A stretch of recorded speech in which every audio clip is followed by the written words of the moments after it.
আসসালামু আলাইকুম রহমতুল্লাহ। আজকে আমরা ডেভিডসনের কার্ডিওলজির 16.10, 16.11 এই দুইটা বক্স এবং 16.21 যে ফিগার, এই তিনটা জিনিস আমরা পড়ব। তো এই তিনটা জিনিস আসলে আমাদের কার্ডিয়াক যে মারমারগুলো আছে সেগুলো নিয়ে আলোকপাত করে। আমরা জানি মারমার হচ্ছে একটা অ্যাবনর্মাল হার্ট সাউন্ড, যেটা হয় due to abnormal blood flow through normal valve or normal blood flow through abnormal valve. তার মানে এখানে ফ্লোয়ের একটা অ্যাবনর্মালিটি থাকতে পারে, আর একটা কী থাকতে পারে, ভালভের অ্যাবনর্মালিটি থাকতে পারে। তো ফ্লোটা যদি আমরা বাদ দিই তাহলে প্রথমে আমাদের ইম্পর্টেন্ট যে বিষয়টা এখানে জানা সেটা হচ্ছে আমাদের ভালভের কী কী মারমার আমরা পেতে পারি। কেমন? তো মারমারগুলোকে ব্রড হেডিংয়ে আমরা দুইটা ভাগে ভাগ করতে পারি। একটাকে আমরা বলতে পারি সিস্টোলিক মারমার, তার মানে একদিকে হচ্ছে আমাদের সিস্টোলিক মারমার, আর একদিকে আমাদের ডায়াস্টোলিক মারমার। সিস্টোলিক মারমারকে আমরা তিন ভাগে ভাগ করতে পারি। একটা হচ্ছে ইজেকশন সিস্টোলিক। ইজেকশন সিস্টোলিক মানে ভেন্ট্রিকল থেকে ব্লাড ইজেক্ট করতে গিয়ে যদি কোনো ঝামেলা হয় সেটাকে আমরা, যদি কোনো মারমার পাই তখন সেটাকে বলবো ইজেকশন সিস্টোলিক। একটা হতে পারে হলো সিস্টোলিক বা প্যানসিস্টোলিক, হলো বা প্যানসিস্টোলিক। আর একটা হতে পারে লেড সিস্টোলিক। এই তিন টাইপের সিস্টোলিক মারমার আমরা পেতে পারি। ডায়াস্টোলিকের ক্ষেত্রে কী পেতে পারি? আমরা পেতে পারি আর্লি ডায়াস্টোলিক মারমার, আর একটা পেতে পারি হচ্ছে আমরা মিড ডায়াস্টোলিক মারমার। তার মানে টোটাল এই 5 টাইপের মারমার আমরা পেতে পারি। এখন এই 5 টাইপের মারমার কোন টাইপের ভালভ অ্যাবনর্মালিটিতে পাওয়া যায় সেটা আমরা জানব। এখন আমরা জানি আমাদের হার্টের যে মেইন ভালভগুলো, এই ভালভগুলো কী কী? একটা হচ্ছে ট্রাইকাসপিড ভালভ, একটা হচ্ছে মাইট্রাল ভালভ, যেগুলোকে আমরা বলি অ্যাট্রিওভেন্ট্রিকুলার ভালভ। এই ট্রাইকাসপিড ভালভের দুইটা প্যাথোলজি হতে পারে। একটা হচ্ছে ট্রাইকাসপিড ডিগার্কিডেশন, আর একটা হচ্ছে ট্রাইকাসপিড স্টেনোসিস। একইভাবে মাইটাল ভালভের দুটো প্যাথোলজি হতে পারে। একটা হচ্ছে মাইটাল স্টেনোসিস, একটা হচ্ছে মাইটাল লিগারগিরেশন। আবার অ্যাওর্টিক এবং পালমোনারি নামক দুইটা হচ্ছে সেমিলোনার ভালভ আছে আমাদের, সেখানেও কি হতে পারে? Aortic stenosis, aortic regurgitation. Pulmonary ভালভেও আমরা একই রকম প্যাথোলজি পেতে পারি। কি হতে পারে আমাদের? Pulmonary stenosis, pulmonary regurgitation. তার মানে আমরা এই 4টা ভালভে 8 রকমের প্যাথোলজি আমরা পেতে পারি। ঠিক আছে, মেইনলি আর অনেক রকমের প্যাথোলজি হতে পারে। তো মেইনলি আমরা এই 8 টাইপের প্যাথোলজি পেতে পারি। এখন এই কোন প্যাথোলজিতে কোন টাইপের মারমার পাবো সেটা এখন একটু আমরা দেখি। আমরা জানি যে আমাদের এই দুইটা হচ্ছে আমাদের ট্রাইকাসপিড আর মাইট্রাল। তার মানে এটা হচ্ছে অ্যাট্রিওভেন্ট্রিকুলার ভালভ। আমরা লিখি এটা হচ্ছে ট্রাইকাসপিড, কেমন, আর এটা হচ্ছে মাইট্রাল। আর এইখানে কি আছে আমাদের? পালমোনারি। আর এইখানে কি আছে? অ্যাওর্টিক। এই 4টা ভালভ মেইন আমাদের যে ভালভগুলো আছে হার্টে, সে মেইন ভালভ। এখন আসুন, আমরা জানি নর্মালি যে ব্লাড ফ্লো কোন দিক থেকে হয়। আমরা নর্মালি জানি যে ব্লাড ফ্লো হচ্ছে আমাদের অ্যাট্রিয়ামে আসে, অ্যাট্রিয়াম থেকে এই ট্রাইকাসপিড এবং মাইট্রাল ভালভ দিয়ে ভেন্ট্রিকলে আসে, এবং ভেন্ট্রিকুলার সিস্টোলের মাধ্যমে এই যে ব্লাডগুলো পালমোনারি এবং অ্যাওর্টিক ভালভের মাধ্যমে যথাক্রমে আমাদের পালমোনারি সার্কুলেশন এবং সিস্টেমিক সার্কুলেশনে চলে যায়। এখন আমরা ধরি কোনো কারণে যদি আমাদের ট্রাইকাসপিড ভালভটা স্টেনোসিস হয়ে যায়, এইভাবে স্টেনোসিস হয়ে যাওয়া মানে হচ্ছে ন্যারোয়িং হয়ে যাওয়া, বা আমাদের মাইট্রাল ভালভটা এইভাবে ন্যারোয়িং হয়ে গেছে ধরলাম। তখন কি হবে? আমাদের ভেন্ট্রিকুলার যখন ডায়াস্টল হবে, এই ডায়াস্টলের সময় ঠিকমতো ব্লাড আমাদের ভেন্ট্রিকুলে আসতে পারবে না ফ্রম অ্যাট্রিয়াম, তাই তো? তার মানে ট্রাইকাসপিড যখন স্টেনোসিস হবে আমরা টিএস দিয়ে প্রকাশ করি, মাইটাল যখন স্টেনোসিস হবে আমরা এমএস দিয়ে প্রকাশ করি। তখন কি হবে? আমাদের এই যেই ব্লাড ফ্লোটা হচ্ছে আমাদের নর্মালি যখন ডায়াস্টল হয় ভেন্ট্রিকলের, অ্যাট্রিয়াম থেকে ভেন্ট্রিকল, এই ফ্লোটা ঠিকমতো হবে না।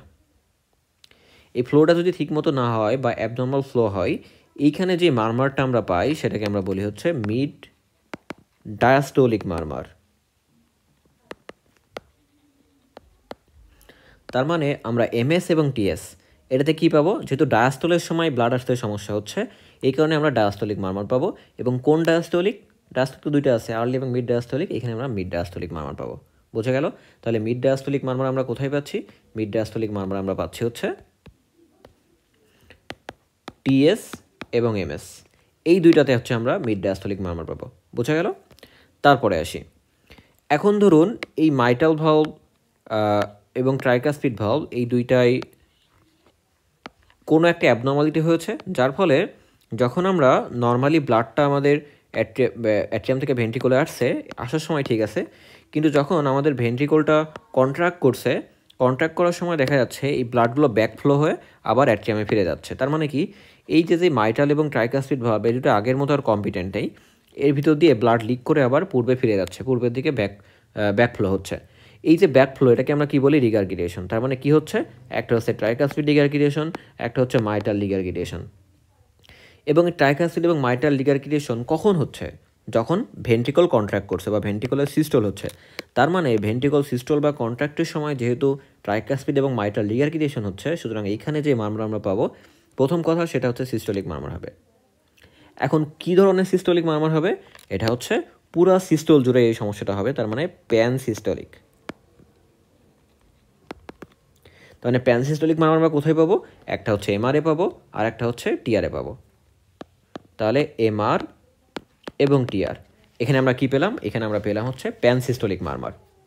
ঠিক আছে, তারপরে আসুন তাহলে এই যে দুইটা ভালভ আমাদের ট্রাইকাসপিড এবং মাইটাল ভালভ, এই দুইটা ভালভের যে প্যাথোলজি এটা আমাদের শেষ। এখন আমরা আসি, আমাদের যদি পালমোনারি এবং অ্যাওর্টিক এই দুইটা ভালভের সমস্যা হয় তখন কি হতে পারে। তাহলে আমরা এই দুইটা ভালভের কথা বাদ দিলাম, আমরা ট্রাইকাসপিড এবং মাইটাল ভালভের কথা, এখন এই পালমোনারি এবং অ্যাওর্টিক ভালভের দিকে আসি। আমরা জানি নর্মালি যখন ভেন্ট্রিকলের সিস্টল হয় বা ভেন্ট্রিকল কন্ট্রাক্ট করে তখন ভেন্ট্রিকলের যে ব্লাডগুলো আছে সেগুলো পালমোনারি এবং অ্যাওর্টিক ভালভ দিয়ে চলে যায় হচ্ছে আমাদের পেরিফেরিতে। আমাদের পালমোনারি থেকে যায় পালমোনারি সার্কুলেশনে এবং অ্যাওর্টা থেকে যায় হচ্ছে সিস্টেমিক সার্কুলেশনে, এই দুইটা জায়গায় যায়। তো যদি কোনো কারণে এখানে কোনো সমস্যা হয় বা আমরা ধরলাম হচ্ছে এটা ন্যারোয়িং হয়ে গেছে, আমাদের পালমোনারি এবং অ্যাওর্টিক যে ভালভ আছে এটা ন্যারোয়িং হয়ে গেছে বা স্টেনোসিস হয়ে গেছে, তখন কি হবে, তখন কি এই যে সিস্টলের সময় ঠিকমতো ব্লাড আর যেতে পারবে না। যদি সিস্টলের সময় ঠিকমতো ব্লাড যেতে না পারে তখন কি হবে, আমরা একটা মারমার পাবো। এখন এই মারমারটা কখন পাচ্ছি, যখন সিস্টল শুরু হচ্ছে, তাই তো, সিস্টল শুরু হয়ে ব্লাডটা বাইরে বের করে দেবে আমাদের ভেন্ট্রিকল থেকে পেরিফেরাল সার্কুলেশনে। যেহেতু শুরু করার সময়ই এই স্টেনোসিসের কারণে অ্যাবনর্মাল ব্লাড ফ্লো হচ্ছে ডিউ টু এই অ্যাবনর্মাল ভালভ, তখন যে মারমারটা আমরা পাচ্ছি প্রথম কথা এটা হচ্ছে এস এবং পিএস, তাই তো। যে মারমারটা পাচ্ছি প্রথম কথা সেটা হচ্ছে সিস্টোলিক মারমার। এবং এটা কখন পাচ্ছি, যখন ব্লাড ইজেক্ট করা হচ্ছে, মানে ইজেকশনের শুরুতে এই সমস্যাটা পাচ্ছি, তার মানে এটাকে আমরা বলবো ইজেকশন সিস্টোলিক মারমার। তাহলে আমরা ইজেকশন সিস্টোলিক মারমার কোথায় পাবো, একটা পাবো এএসএ আর একটা পাবো পিএসএ, তার মানে পালমোনারি স্টেনোসিস এবং অ্যাওর্টিক স্টেনোসিসে। এখন ধরুন আমাদের এখানে স্টেনোসিস নেই, কিন্তু কোনো কারণে যখন আমরা ভেন্ট্রিকল যখন রিল্যাক্স করছে বা ডায়ালিটেশন হচ্ছে বা ডায়াস্টল হচ্ছে, তখন এই দুইটা ভালভ মানে পালমোনারি ভালভ এবং অ্যাওর্টিক ভালভ, এই দুইটা ভালভের সমস্যার কারণে ব্লাডটা আমাদের পালমোনারি ট্রাঙ্ক এবং অ্যাওর্টা থেকে আবারও ব্যাকফ্লো করে চলে আসছে হচ্ছে আমাদের ভেন্ট্রিকলে। ব্যাকফ্লো যেহেতু হচ্ছে এটাকে আমরা কি বলি রিগার্গিটেশন, তার মানে পালমোনারি রিগার্গিটেশন হচ্ছে, অ্যাওর্টিক রিগার্গিটেশন হচ্ছে। এখন এই রিগার্গিটেশনটা কখন হচ্ছে, যখন হচ্ছে ভেন্ট্রিকলটা ডায়ালিটেশন হচ্ছে, মানে ডায়াস্টল হচ্ছে। তো ভেন্ট্রিকলের ডায়াস্টলের সময় যদি ব্যাকফ্লো করে ব্লাড, তখন আমরা যে অ্যাবনর্মাল সাউন্ডটা পাবো সেটা একটা মারমার হবে। এবং এই মারমারটা কখন পাচ্ছি, আমরা ডায়াস্টলের সময়। তার মানে আমরা প্রথম কথা বলতে পারি যে এআর এবং পিআরে আমরা ডায়াস্টোলিক মারমার পাবো। এবং এটা কখন হবে, ডায়াস্টল যখন শুরু হবে ঠিক সেই সময়, তার মানে আর্লি ডায়াস্টোলিক মারমার পাবো। তার মানে আমরা আর্লি ডায়াস্টোলিক মারমার কোথায় পাবো, আর্লি ডায়াস্টোলিক মারমার পাবো আমরা হচ্ছে এআর এবং পিআরে। ঠিক আছে, এখন আসুন লেট সিস্টোলিক মারমার। লেট সিস্টোলিক মারমার কখন পাবো, আমরা সিস্টোলের একেবারে শেষের দিকে। তখন কি হবে, মাইটাল ভালভ যদি কোনো কারণে পোলাপস হয়ে যায়, পোলাপস হয়ে গেলে সিস্টোলের একেবারে শেষের দিকে আমরা একটা মারমার পাই, যেটা হচ্ছে due to mitral valve prolapse. তার মানে লেট সিস্টোলিক মারমার আমরা কোথায় পাবো, মাইটাল ভালভ পোলাপসে পেতে পারি বা ট্রাইকাসপিড ভালভ পোলাপসে পেতে পারি। তাহলে আমরা বোঝা গেল যে এই যে চারটা ভালভ আছে, চারটা ভালভের কোন প্যাথোলজিতে কোন টাইপের মারমার পাবো। আমরা ইজেকশন সিস্টোলিক পাবো এএসপিএসে, এবং প্যান সিস্টোলিক বা হলো সিস্টোলিক পাবো এমআরটিআরে, লেট সিস্টোলিক পাবো এমভিতে, এবং আর্লি ডায়াস্টোলিক পাবো এআরপিআরে, মিড ডায়াস্টোলিক পাবো হচ্ছে টিএস এবং এমএসএ। বোঝা গেল। এখন এই হলো সিস্টোলিক আরও একটা জায়গায় পাওয়া যায়, সেটাকে আমরা বলি কি ভিএসডি, ভেন্ট্রিকুলার সেপ্টাল ডিফেক্ট, এটা কনজেনিটাল একটা হার্ট ডিজিজ। এবং এএসডি বা অ্যাট্রিয়াল সেপ্টাল ডিফেক্টে আমরা পাই হচ্ছে ইজেকশন সিস্টোলিক মারমার। ঠিক আছে, আচ্ছা এই জিনিসগুলো এখানে লেখা আছে দেখুন, যে ইজেকশন সিস্টোলিক মারমার আমরা কখন পাই, অ্যাওর্টিক স্টেনোসিস, পালমোনারি স্টেনোসিস। এবং শেষের আরেকটা কথা লেখা আছে, অ্যাওর্টিক এবং পালমোনারি ফ্লো মারমার হিসেবে আমরা এখানে পেতে পারি। প্যান সিস্টোলিক কোথায় পাবো, আমরা রিগার্গিটেশনে, আমরা মাইটাল রিগার্গিটেশনে পাবো, আমরা ট্রাইকাসপিড রিগার্গিটেশনে পাবো, তাই তো। এই যে প্যান সিস্টোলিক মারমার তাহলে কোথায় পাবো, ট্রাইকাসপিড রিগার্গিটেশন এবং mitral regurgitation. Late systolic mitral valve পোলাপসে, আর্লি ডায়াস্টোলিক হচ্ছে পালমোনারি এবং অ্যাওর্টিক রিগার্গিটেশনে, মিড ডায়াস্টোলিক পাবো হচ্ছে আমরা মাইটাল স্টেনোসিস, ট্রাইকাসপিড স্টেনোসিস, এবং মাইটাল এবং ট্রাইকাসপিড ফ্লো মারমার হিসেবে আমরা পেতে পারি। তাহলে এগুলোই ছিল কোন ধরনের ভালভ অ্যাবনর্মালিটিতে আমরা কোন টাইপের মারমার পাবো। এখন ধরুন আমরা মারমার পেলাম, এখন একটা মারমার যদি আমরা পাই কি কি দেখব সেটা ব্যাখ্যা করা আছে এই 16.10 যে বক্সটা আছে ডেভিডসনে সেখানে। আমরা প্রথমে দেখব এটা কখন হচ্ছে, এটা কি সিস্টোলের সময় হচ্ছে নাকি ডায়াস্টোলের সময় হচ্ছে। এটা আমরা কী করে বুঝতে পারবো? এটা আমরা বুঝতে পারবো যে আমাদের যে হার্টটা আছে, আমরা যে হাতটা আছে এই হাত আমরা ক্যারোটিড পালসের বলে রাখবো। যদি কোনো একটা মারমার ক্যারোটিড পালসের সাথে কোইনসাইড করে সেটা হচ্ছে আমাদের সিস্টোলিক মারমার, যদি না করে সেটা ডায়াস্টোলিক মারমার। তার মানে প্রথমে আমরা দেখব হোয়েন ডাজ ইট অকার, এটা কি সিস্টোলের সময় হচ্ছে নাকি ডায়াস্টোলের সময় হচ্ছে। এটা যদি ডায়াস্টোলের সময় হয় তাহলে ডায়াস্টোলিক মারমার, যদি সিস্টোলের সময় হয় তাহলে সিস্টোলিক মারমার। ঠিক আছে, আচ্ছা এখন এটা কোন সময় হচ্ছে আর কি, এটা কি কনফাইন টু আর্লি পার্ট নাকি পুরো সময়টা ধরে হচ্ছে, মানে হলো সিস্টোলিক নাকি প্যান সিস্টোলিক নাকি আর্লি ডায়াস্টোলিক নাকি মিড ডায়াস্টোলিক নাকি লেট সিস্টোলিক, কোন টাইমে হচ্ছে এই টাইমটা আমরা দেখব। তাহলে আমরা কি দেখলাম? প্রথমে দেখলাম হচ্ছে এটা সিস্টোলিক নাকি ডায়াস্টোলিক, পরে দেখলাম সিস্টোল বা ডায়াস্টোলের কোন সময় এটা হচ্ছে। তারপরে আমরা দেখব মারমারের গ্রেডটা কীরকম। এই গ্রেডটা আমরা যেভাবে দেখি সেটাকে বলা হচ্ছে 6টা গ্রেডে ভাগ করা হয়। যদি গ্রেড 1 হয় তাহলে সেক্ষেত্রে অনেক সফট, শুধুমাত্র আইডিয়াল কন্ডিশনে আমরা এই মারমারটা পাবো। এমনি যদি আমরা স্টেথোস্কোপ ধরিয়ে আমাদের প্রিকর্ডিয়ামে তাহলে কিন্তু এই মারমারটা আমরা নাও পেতে পারি। একটা আইডিয়াল কন্ডিশন লাগবে, মানে একেবারে সাউন্ড ফ্রি একটা এনভায়রনমেন্ট লাগবে, ভালো একটা রুম লাগবে, ভালো একটা কন্ডিশন লাগবে, মানে আমরা আইডিয়াল কন্ডিশন যাকে বলি। তখন যদি আমরা মারমার পাই সেটাকে আমরা গ্রেড 1 মারমার বলবো। গ্রেড 2 মারমার আমরা আইডিয়াল কন্ডিশনে পাবো এবং সেটা অনেকটা সফট হবে। ভেরি সফট হবে হচ্ছে গ্রেড 1, সফট হলে গ্রেড 2। আর গ্রেড 3 কখন বলবো? মোটামুটি মডারেট লাউড। আর যদি লাউড উইথ অ্যাসোসিয়েটেড থ্রিল থাকে, থ্রিল কি আমরা পালপেবল মারমারকেই বলি হচ্ছে থ্রিল। কোনো একটা মারমার যদি আমরা হাত দিয়ে পালপেট করতে পারি বা ফিল করতে পারি সেটাকে আমরা বলবো হচ্ছে থ্রিল। তার মানে যদি loud with associated with thrill থাকে সেটাকে আমরা বলবো হচ্ছে গ্রেড 4। গ্রেড 5 কখন আমরা পাবো? ভেরি লাউড যখন হবে।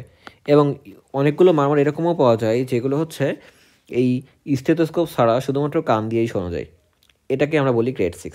তো ডায়াস্টোলিক মারমারগুলো ইউজুয়ালি হচ্ছে গ্রেড 4 পর্যন্ত হয়, তার উপরে যায় না, কিন্তু সিস্টোলিক মারমারগুলো অনেক বেশি দূরে যেতে পারে এবং তার রেডিয়েশনও থাকে। এখন আসি where is it heart base, মানে হার্টের কোন জায়গাটাতে এই মারমারটা সব থেকে ভালো শোনা যায়। এটা কি অ্যাপেক্সে নাকি বেইজে, এবং পালমোনারি বা অ্যাওর্টিক এরিয়াতে কোন এরিয়াতে ভালো শোনা যায়। তারপরে দেখবো এটা রেডিয়েট করে কিনা, এটা কি নেকে রেডিয়েট করছে নাকি ব্যাকে রেডিয়েট করছে নাকি এক্সিলাতে রেডিয়েট করছে। তারপরে আমরা দেখবো এটা কীরকম সাউন্ড করছে, মানে এর পিসটা কীরকম, হাই পিস নাকি লো পিস, এবং এর ইন্টেন্সিটি কীরকম, এটাকে কনস্ট্যান্ট একটা ইন্টেন্সিটি থাকে নাকি ভ্যারিয়েবল একটা ইন্টেন্সিটি থাকে। তাহলে আমরা কী কী দেখলাম? আমরা দেখলাম এই মারমারটা কি সিস্টোলিক নাকি ডায়াস্টোলিক, সিস্টোল বা ডায়াস্টোলিক যদি হয় সেটা সিস্টোল বা ডায়াস্টোলের কোন সময়ে ঘটছে। তারপরে তার গ্রেড দেখলাম 1 to 6 পর্যন্ত। তারপরে কোথায় এটা বেশি শোনা যাচ্ছে, এর রেডিয়েশন আছে কিনা, এবং এটা হাই পিস নাকি লো পিস, কনস্ট্যান্ট নাকি ভেরিয়েবল, এই জিনিসগুলো দেখবো আমরা। এখন আমরা কয়েকটা কমন সিস্টোলিক মারমার সেগুলোর একটু ইন্টারপ্রিটেশন যদি আমরা দেখি, যে আমাদের যে অ্যাওর্টিক স্টেনোসিস, তারপরে অ্যাওর্টিক স্টেনোসিস যেটা আছে এটাতে আমরা কী ধরনের মারমার পাই? অ্যাওর্টিক স্টেনোসিসে আমরা পাই আছে ইজেকশন সিস্টোলিক মারমার। এখানে ভুল লেখা আছে, কেমন, এটা হচ্ছে ইজেকশন সিস্টোলিক মারমার। এবং এটা অনেক লাউড হয়, কোয়ালিটি অনেক লাউড। কোথায় পাওয়া যায়? আমাদের base and left parasternal border radiating to the suprasternal notch and carotid. তার মানে আমাদের যে ক্যারোটিড আর্টারি আছে এই ক্যারোটিড আর্টারিতে এটা রেডিয়েশন হবে। বেস্ট হার্ট হচ্ছে left parasternal border, second intercostal স্পেসে। অ্যাসোসিয়েশন ফিচার কী পেতে পারি? আমরা একটা ইজেকশন ক্লিক পেতে পারি। ইজেকশন ক্লিক কি আমি পূর্বের ভিডিওতেই বলেছি। সিঙ্গেল হার্ট সাউন্ড পাবো আমরা। সেকেন্ড হার্ট সাউন্ড নর্মালি আমরা কি জানি ইনস্পিরেশনের সময় স্প্লিট করতে পারি, কিন্তু এখানে স্প্লিটিং পাবো না। স্লো রাইজিং পালস পাবো আমরা, লেফট ভেন্ট্রিকুলার হাইপারট্রফি পাবো। কারণ কি আমরা জানি অ্যাওর্টিক স্টেনোসিসে হচ্ছে একটা প্রেশার ওভারলোড হয় আমাদের রাইট ভেন্ট্রিকুলার উপরে, এই কারণে রাইট ভেন্ট্রিকুলার হাইপারট্রফি পেতে পারি আমরা। তার মানে কি আমরা লেফট প্যারাস্টাইনাল হিপ পাবো, তাই তো। তার মানে আমরা কী পেলাম? যে একটা ইজেকশন সিস্টোলিক মারমার পেলাম এএসএ, যেটা লাউড এবং রিল্যাপসিং, যেটা best heard on left sternal border and base of the heart, যেটা radiating to the neck and carotid artery. আর এখানে আর অ্যাসোসিয়েটেড ফিচার আমরা কী পাবো? একটা ইজেকশন ক্লিক পেতে পারি যদি পেশেন্ট ইয়ং হয়। স্লো রাইজিং পালস পাবো, left ventricular hypertrophy with palpable left parasternal heave পাবো, এবং সিঙ্গেল সেকেন্ড হার্ট সাউন্ড পাবো। এটা যদি পাই সেটা হচ্ছে অ্যাওর্টিক স্টেনোসিস কনফার্ম। মাইটাল ডিগ্রেগেশনে কী পাবো? এটার প্যানসিস্টোলিক মারমার হবে, ব্লোয়িং ইন নেচার হবে। আর apex radiating to the axilla, এটা হচ্ছে আমাদের এক্সিলাতে রেডিয়েট করে। এবং best heard on the apex of the heart, মানে হার্টের অ্যাপেক্সে সব থেকে ভালো শোনা যাবে, যেখানে আমরা অ্যাপেক্স বিটটা পাই নর্মালি। কেমন এটা সফট ফার্স্ট হার্ট সাউন্ড পাবো, এর সাথে third heart sound may be associated left ventricular hypertrophy. কারণ কি, আমার যেহেতু রিগার্গিটেশন হচ্ছে, এই কারণে দেখা যায় যে আমাদের লেফট ভেন্ট্রিকুলে অনেক বেশি ভলিউম ওভারলোড হয়। ভলিউম ওভারলোড হলে সেখানে লেফট ভেন্ট্রিকুলার হাইপারট্রফিটা আমরা পাবো। ভেন্ট্রিকুলার সেপ্টাল ডিফেক্টেও আমরা কী টাইপের মানুষ পাবো? প্যানসিস্টোলিক মানুষ পাবো। হার্টস কোয়ালিটি হবে লেফট ইস্টার্নাল বর্ডার সব থেকে ভালো শোনা যায়, এবং এটা পুরো প্রিকর্ডিয়াম জুড়েই কিন্তু ছড়িয়ে পড়তে পারে বা রেডিয়েট করতে পারে। সাথে আমরা খিল পেতে পারি এবং বাইভেন্ট্রিকুলার হাইপারট্রফি পাবো, কারণ দুই দিকে আসলে এখানে ভলিউম ওভারলোড বা প্রেশার ওভারলোড হয়। আর বিনাইন মিসিসোলিক আমরা পেতে পারি, যেটা সফট হবে লেফট ইস্টার্নাল বর্ডারে পেতে পারি আমরা, কোনো অ্যাসোসিয়েটেড ফিচার থাকে না এবং কোনো রেডিয়েশন থাকে না। তো এটাই ছিল মোটামুটি হচ্ছে আমাদের মারমারগুলার কোয়ালিটি। আরেকটা কোয়ালিটি আমাদের লাগবে, সেটা হচ্ছে মাইটাল স্টেনোসিসের মারমারের কোয়ালিটি কীরকম হয়। আমরা সেটাকে কী বলি? Low pitched, LLRR, low pitched, localized, rough, rumbling, best heard in left lateral position with breath hold in expiration with the bell of the stethoscope। এভাবে আমরা ব্যাখ্যা করি এটাকে, ঠিক আছে? Low pitch, localized, rough, rumbling, best heard on left lateral position and breath hold in expiration with the bell of the stethoscope। ঠিক আছে, তাহলে এটাই ছিল মোটামুটি হচ্ছে আমাদের মামলাগুলো নিয়ে। আশা করি আমি কিছুটা হলে বোঝাতে পেরেছি। পরবর্তী ভিডিওতে আমরা হার্ট ফেলিওর নিয়ে জানবো ইনশাআল্লাহ।